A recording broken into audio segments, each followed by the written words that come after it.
बागेश्वर धाम के पीठाधीश आचार्य धीरेन्द्र शास्त्री जी हमारे साथ हैं। आइए इनसे बात करते हैं। महाराज जी, कुंभ को देखकर पहला रिएक्शन क्या है महाराज जी का? भव्य है, दिव्य है, अनूठा है, अनुपम है, एकत्व है, अपनत्व का प्रतीक है। सबसे बड़ी बात, हमारा सनातन संस्कृति का जो एक स्लोगन है वसुधैव कुटुंबकम, वो यहाँ चरितार्थ होता दिख रहा है। अंत में यही कहना है कि अगर हिंदुत्व और हिंदुस्तान को बचाना है तो ऐसे महाकुंभ में तो डुबकी लगाना है। महाराज जी, इस कुंभ पर भी लोग राजनीति करने लगे हैं, टिप्पणियां करने लगे हैं कि इससे गरीबी दूर नहीं होगी। एक नेता कह रहा है गरीबी दूर नहीं होगी, डुबकी लगाने से पाप दूर नहीं होगा। क्या कहेंगे महाराज जी आप? ये मूर्खतापूर्ण बयान है। देखिए, संसार में हर काम गरीबी मिटाने के लिए नहीं होते। हज की यात्रा गरीबी मिटाने के लिए नहीं होती, या कैंडल जलाना, चर्च में जाना भी गरीबी मिटाने के लिए नहीं होते। कुछ पीस के लिए भी होता है, कुछ आत्मिक शांति के लिए भी होता है, कुछ अपने लिए भी होता है, कुछ अपने कल्चर, अपनी संस्कृति को बचाने के लिए होता है। सनातन का मतलब भारत, और भारत की संस्कृति है ये। भारत की संस्कृति का महाकुंभ लगा है, ना कि केवल एक किसी धर्म का कुंभ लगा है। भारतीय संस्कृति की विधा को पूरे विश्व तक, भारतीय परंपरा को पहुंचाने के लिए महाकुंभ है। तो जो भारत के हैं उनको इस महाकुंभ में सम्मिलित होना चाहिए, और जो भारत के नहीं मानते, भारत में रह करके, उनको पाकिस्तान निकल जाना चाहिए। रही बात टिप्पणी की, तो भारत में सनातन धर्म पर कमेंट करना बहुत सस्ता और सरल है, क्योंकि हिंदू बहुत बुजदिल है, बहुत कायर है और बहुत ज्यादा सोया हुआ है, तो उसको कोई फर्क नहीं पड़ता है। लेकिन अब हम तो छेड़ेंगे नहीं, छोड़ेंगे नहीं। अगर वो हमको छेड़ेंगे तो हम उनकी टटरी जरूर बारेंगे। तो जो कमेंट कर रहे हैं, हम उनको यही कहेंगे, कायदे में रहोगे तो फायदे में रहो, चुप रहो, यही बेहतरीन है। हम ये भी कहना चाह रहे हैं, आपकी न्यूज़ 18 पर पहली बार वो एक बार यहाँ आके देख लें, अगर घर वापसी ना कर लें तो कहना। ये आपने बिल्कुल मन बना लिया। बिल्कुल मन क्या बना लिया, यहाँ लगभग 2 करोड़ प्लस साधु महात्मा हैं, जोगी हैं, जपी हैं, तपी हैं, सन्यासी हैं, बैरागी हैं, ध्यानी हैं, ज्ञानी हैं।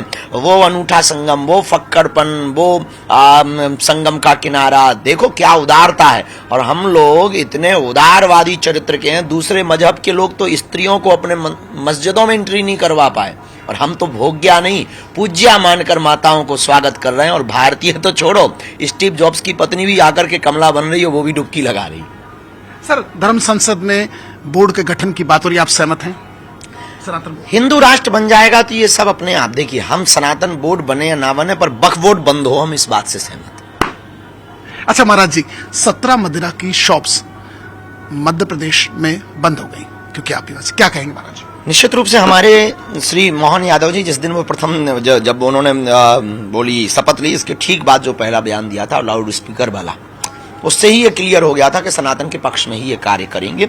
और उन्होंने लगभग धार्मिक जिलों की, 11 जिलों की धार्मिक स्थानों की 17 जो दुकानें बंद करवाई हैं। अनूठा प्रयोग है, उसमें हमारा खजुराहो भी पास में है, और हम उसके लिए उनको बहुत बहुत धन्यवाद देना चाह रहे हैं, बहुत आशीर्वाद देना चाह रहे हैं उनको, और वो हमारे बहुत प्रिय आत्मीय भी है। दूसरी बात हम ये कहना चाह रहे हैं, ये मध्य प्रदेश के प्रत्येक मध्य प्रदेश के धार्मिक स्थल पर तो ये लागू हुआ, पर भारत के प्रत्येक धार्मिक स्थल पर अगर ये लागू हो जाए तो एक नया इतिहास लिखा जाएगा। और जो हिंदू राष्ट्र की एक दूसरा स्टेप है, ये भी हमें लगता है कि इससे, देखिए, उसके लिए हम मध्य प्रदेश सरकार को तो धन्यवाद। पर बहुत से लोग हमसे पूछते हैं, हमारे साथ में भाई पूज्य मुनि जी भी बैठे हैं, पूज्य गोपाल मणि जी महाराज जी भी, बहुत लोग हमसे पूछते हैं हिंदू राष्ट्र से होगा क्या?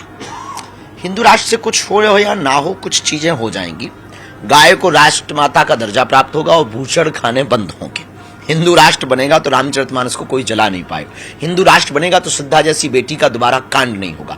हिंदू राष्ट्र बनेगा तो कोलकाता जैसी डॉक्टर बिटिया का फिर से रिपीट कांड नहीं होगा।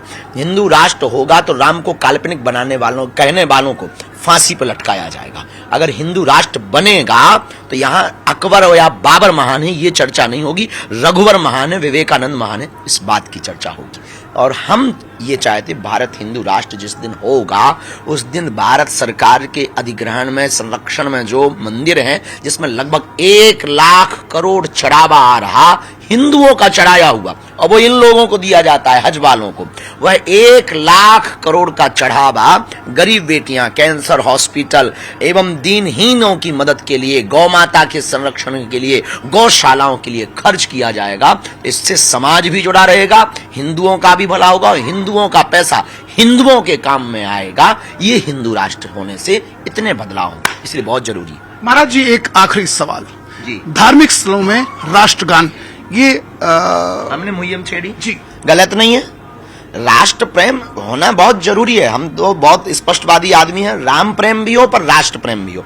दोनों प्रेम जीवन में इसलिए होना जरूरी है कि धर्म नहीं होगा तो राष्ट्र का कोई मतलब नहीं होगा, और राष्ट्र नहीं होगा तो धर्म का भी कोई मतलब नहीं होगा। तो जितने भी मजहब हैं, धार्मिक स्थान है, वहां अगर राष्ट्र गान गाया जाएगा, बजाया जाएगा, उसके प्रति अपना सम्मान अर्पित किया जाएगा, तो निश्चित रूप से आप राष्ट्र प्रेमी कहलाएंगे। और इससे ये भी पता लग जाएगा कि वो कितने हैं जो भारत के टुकड़े चाहते हैं। तो आपने देखा हमारे साथ ही बागेश्वर के पीठाधीश धीरेन्द्र शास्त्री जी, जिन्होंने बेबाकी से बताया कि जो हिंदू हित की बात करेगा वही राज करेगा, और इधर उधर की बातें छोड़ो, धर्म से नाता जोड़ो।